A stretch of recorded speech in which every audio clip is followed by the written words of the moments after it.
What about the banks? We're getting bank earnings out now. We got really strong earnings out of J.P. Morgan and Citi this morning. You're ranking member of the Banking Committee of the Senate. How do you feel about that? Are we regulating them enough? Are you confident we have safer banks and they're making money, so we're in good shape?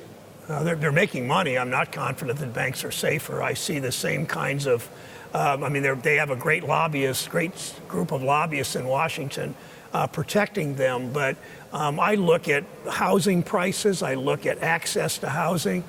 I know that too many tellers still make less than $15 an hour. I was at my high school reunion not too long ago, and I sat with a woman who's worked at one of the big banks for 30 years as a teller.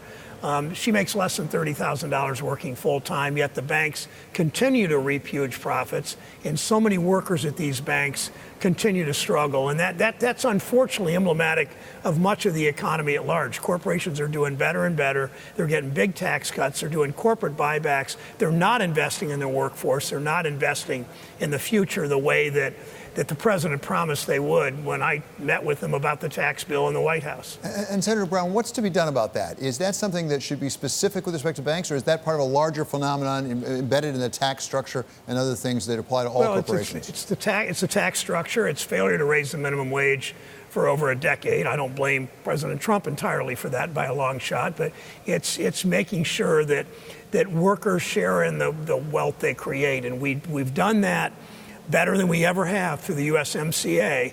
That's only one step. We've got lots more to do.